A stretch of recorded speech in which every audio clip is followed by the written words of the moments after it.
Alright, what's good people? We're back for season 2. Of course, yung mga nag-follow sa akin from my live, you already know na nagla-live ako while gaming. I mean, nagla-live, gaming while doing the live. Pero again, the channel is about the podcast and I promised na season 2 I'll have my face included. So let's see how I'll format this videos. So pag-iisipan ko muna kung paano ko i-format. It's either, yun nga, nasa taas ako, caption sa baba, or kung ano man yung pwede kong maisip. Valorant gameplay is still nice, pero again, we're a podcast, so might as well yung gaming clips na lang natin yung makikip. But as you've seen, it is already season 2. So nagpalit tayo, rebrand if you would. We are now called unscripted lessons. For one, is wala naman akong script. I mean, I do have this up here na parang yung guide ko or yung nakalagay sa YouTube description. Pero yun, like I've said, for this podcasts and upcoming podcasts, we don't really have a script. So, which is why it's unscripted lessons. Whatever comes to mind, whatever I remember, yun yung masasabi ko. But to cut the introductory short, syempre, first season of episode 2, I have to clarify a few changes na nangyari. But anyways, we have a title here. Says, Why Your Life Sucks, the real reason you feel stuck. So this is something that I think I could give my opinion on kasi hindi naman bago sa akin and I've been feeling this way way back from my previous job. So again, this is more on about parang advice ko dun sa mga tao na they feel stuck at the moment or they don't feel any growth maybe, or yung mga tao na nire-regret yung life decisions nila or currently thinking of it at least. First off kasi, a lot of factors should be considered when thinking about these things. Of course, we all have different circumstances, opportunities, and syempre timing. So minsan, it's good to be patient, pero being patient for too long, being patient and being lazy is different. Yun lang yung gusto kong sabihin sa inyo. So, tama naman, nahintayin nyo na lang yung timing nyo kasi hindi naman mali yun, no? But sometimes, when waiting for the right opportunity, we also stay in our comfort zones na hindi na natin na-explore yung mga bagay-bagay na dapat pwede pala nating in-explore and the opportunity is lost. I do believe in the saying that you make your own opportunities. That is correct. Kasi minsan, you just have to go for it. For example, for me, of course, I did make my own opportunity. I did reach out to my client right now na ako mismo, hindi ko hinintay na sila yung mag-reach out or mag-reply yung mga pinag-applyan ko, ganun. Like, I did it myself via cold email. So, that's one thing.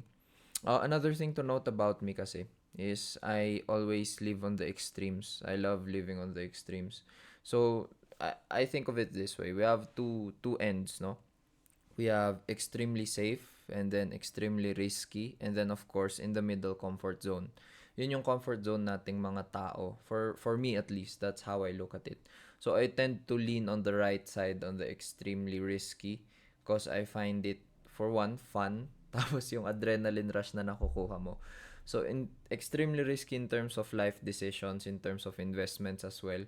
Andun ako kasi once na you get the return, it's high risk, high reward talaga. So I like to live life like that currently and I always do. Pero it has some drawbacks kasi when you fail, then the failure is massive as well. So everything here on the extremes, extreme risk is extreme talaga, extreme repercussions, extreme consequences, lahat. So yeah, it has its ups and downs like everything else. Now we have those people that are extremely safe naman. So wala na silang parang parang lagi na lang silang parang ayaw nila i-try ganyan, ayaw nilang gusto nila safe. So hindi rin naman maganda 'yon. That's those people that don't take the opportunity talaga kahit nandun na. You're handing it to them, ayaw nila kasi may security sila. And those are the ones that are in the middle naman, which tend to stay in their safe zone. So sometimes they take risks, pero calculated risks. So 'yon. If you're the person na parang in the middle, okay lang din naman. Pero sometimes you have to take risks. Kasi that's where the growth happens.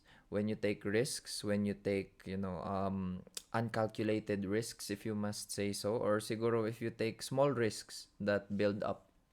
Kasi doon kayo magkakaroon ng confidence. For one, magkaka-confidence kayo sa sarili ninyo. And syempre, makakatry kayo ng bagong bagay na sa tingin nyo naman hindi nyo kaya, di ba? So it gives you happiness as well as adrenaline. Pero again, be careful when taking risks. I wouldn't recommend taking big leaps agad-agad kasi mabilis din ulit yung balik sa inyo. So baka mapagod kayo ganun or malungkot kayo kaagad and you get traumatized tas hindi na kayo magte-take ng risk. So I'm talking about risk taking because one big factor of why you're regretting your life decisions maybe is pursuing something that you don't enjoy, which brings me to my second advice na dapat you pursue something that makes you happy. Kung saan yung passion nyo, make a career out of it, no? But then again, sabi ko nga, not everyone has the same circumstances. Minsan, mas kailangan natin yung pera kaysa sa kasiyahan natin. Minsan, mas kailangan natin, hindi, most of the time, mas kailangan natin yung pera. Minsan, na peer pressure tayo ng parents natin into going into something that we don't really like. Pero dahil takot tayo to disappoint them or, be a failure, is hindi na natin ginawa. Which is, it sucks. Pero sometimes, you learn how to love a career by just doing it every day. Minsan may ganun. So in my case, 'di ba? Parang ako, supposedly nasa medical ako. Pero since I dropped out, parang hindi ko feel. Hindi ko ewan ko. It's a personal thing. It's not because of the school or because of how I am, pero I mean the environment I've been at, pero it's just not for me personally. Like hindi ko na trip ituloy, so hindi ko na ginawa. Tapos yun, I had to carve my way out of, sadness maybe and feeling stuck. I had that feeling as well when I was still working as a general VA, yung full-time employment talaga na literal kailangan whole day or whole work hour is nagwo-work or hindi naman nagwo-work pero like you need to work here and there. I felt stuck because everything was repetitive. 'Di ba? Parang gigising ka, asikasuhin mo yung email, ganyan, asikasuhin mo yung social media, yung LinkedIn, tapos parang wala na nangyayari sa akin. Wala na akong nafe-feel na growth, wala na akong natututunan. So that's one thing that I learned from one of my employers, previous employers, yun ang ghost sa akin. Sabi niya nga, it's not good to be bored. I feel like you're bored, brother, sabi niya nga sa akin. Tapos sabi niya, I will give you some new tasks for you to learn, which is good to employ din. If nafe-feel nyo na bored kayo, you go learn something new. Kasi that's a good investment na lang din sa inyo. I mean, it may cost you money, syempre pag bibili kayo ng lessons, pero, at least if you're learning something new, you're gaining knowledge kasi. And that's one thing that is important when taking risks. Like when you're taking a risk, you're not really 100% bulletproof prepared.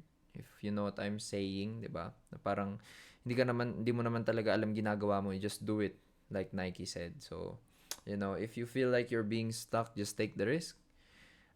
Don't blame me of course kasi everything boils down to your choices. Huwag niyo akong sisisihin kasi this is just me telling you what I did at least na parang at least ngayon medyo mas I'm better than what I was feeling before.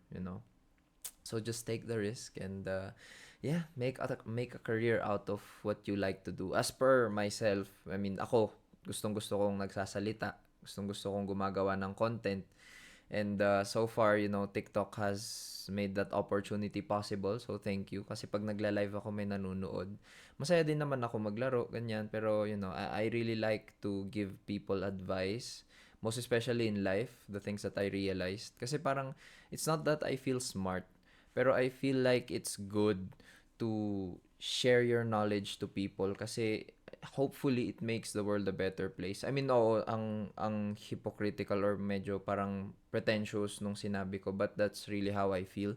Kasi going into the medical field, hindi din yon about money. Of course, money comes second. Pero first priority ko talaga doon is matulungan yung mga walang healthcare. But, unfortunately, shit happens in life. And, yun, nangyari na nangyari. We're here. And I've made a career of from what I like doing, which is speaking, talking. So, yan. I'm calling people. I'm doing webinars as well in my company, which is good. So being stuck is something in something that you hate again leads to sadness. Not only burnout, pero you have to differentiate sadness and depression. Mas malala ang depression. So let's not use depression carelessly, 'di ba? Parang sadness is momentarily, depression is recurring. Diba? By I mean recurring is paulit-ulit, bigla siyang may episodes, ganyan, may ano ka. Pag sadness lang, malungkot ka lang at that moment kasi may nangyari. Pero, like if you remember what happened at the past or in that moment na naalala mo siya, malulungkot ka lang or tatawanan mo na lang din. So that's not really a depressive episode kasi depression every time it goes back to you, you have anxiety, ganyan. Like, so ako, I wouldn't say that I've experienced depression per se, pero I've been sad for some time din naman. So yeah, just do what you want to do, make a career out of it, take the risk. Maybe walang kang opportunity as of the moment, look for the correct timing. Minsan din you make your own timing, 'di ba? So it's just all about moving out of your comfort zone or maybe taking calculated risks if talagang playing safe kayo, and just try. Never be afraid to try. Ako, feel ko yun yung one of my pet peeves actually is people who make you feel stupid for asking questions. Like, busit na busit ako sa mga taong ganun. Kasi, I really believe that if you ask questions, that's the first step to taking a risk, actually. Kasi for one, you're risking na, kunyari, mahiyain ka, ganun. So, may risk na mapapahiya ka or hindi ka papansinin or yun, ipapahiya ka, 'di ba? So, parang naging pet peeve ko yung mga ganun, yung nagtatanong ka lang naman ng maayos. Tapos they make you feel like you're bobo, 'di ba? Parang ang tanga nung ganun na ugali. Nagtatanong yung tao ng maayos, tapos sasagutin mo ng pabalang. I mean, I had an experience like that in Pampanga kasi. Tapos, busit na busit ako noon kasi nagtatanong nga ako kung doon yung parking. Sinusundan ko yung Google Maps pero hindi ko siya sinundan agad kasi parang may mukhang parking slot nga doon or gate. So, tinanong ko siya, yung guard, na dito ba yung parking, sir? Sabi ko pa sa kanya. Like, very respectful, very, very casual tone. Tapos, sasabihin niya sa akin na, minsan kasi, sir, gamitin po natin yung mata natin. At that time, I mean, ayoko masira yung bakasyon eh. Kaya I just let it go. Pero if busit-busit din ako noon, I mean, who knows, 'di ba? Baka nang bugbog ako ng guard. So, I mean, sometimes you just have to take a step back, really think about what you want to do. I mean, kahit nabibwisit na kayo, just take a step back. Relax. Tapos yun nga, never make decisions when you're mad and promises when you're happy. Always remember that quote. Never, don't quote me on that kasi hindi yun galing sa akin. I just saw it on the internet. But yes, that's what I wanted to say. Just ask questions. That's correct. That's good. Asking questions means you're interested, for one. Tapos yun, at least you have something in your arsenal to be ready. Last but not least, yeah, least is sabi dito, it's not about quitting overnight. Everything has its time. Everything happens for a reason. Naniniwala din ako dun. So, it doesn't have to happen overnight. When I'm not saying that you have to quit gradually. Pero parang ganun na rin yun eh. You have to detach yourself from your old uh, habits, hobbies, work maybe, to look for a career that's new. It's like starting a business, 'di ba? Hindi naman yan overnight na pag nag-start ka ng business, kinabukasan you're already successful. It takes, time, it takes years to build a business, sometimes months, 'di ba? If you're lucky enough. Pero everything really takes time. Parang ako, hindi naman ako agad nagkatrabaho tas nagkasahod ng mabilis. I mean, technically mabilis kasi the time frame was what? 1 year and a half. Tapos, from 15 up to 50 agad. So, hindi, that's just lucky. So, again, we have to consider luck comes into play. Totoo ang swerte. Hindi ko sinasabing everything is hard work, everything is one. Minsan talagang you just, kaya nga may nananalo sa loto. You just take the shot, biglang pumasok, you're there already. I mean, you deal with what is there. Totoo ang swerte, and you can't hate people who are just lucky for being lucky. Kasi nga they're lucky. Luck, swerte. Hindi mo na mapipigilan yun. Tapos yung iba naman, sabihin nila, ba't to, sunerte ako? Hindi, don't be bitter. Just work hard. And sometimes, your hard work really does pay off. Sometimes. Pero most of the time it does, really. So you just have to be patient, work hard, tapos just do incremental steps that you feel safe in taking. Tapos yun din naman yung parang tutulong sa inyo na ma-build kung ano yung gusto ninyo. So again, it all boils down to perspective. Everything here, everything that I tell you, it all boils down to perspective on how you see things. If you see things negatively without opportunities, ganyan, then of course, walang mangyayaring growth sa inyo.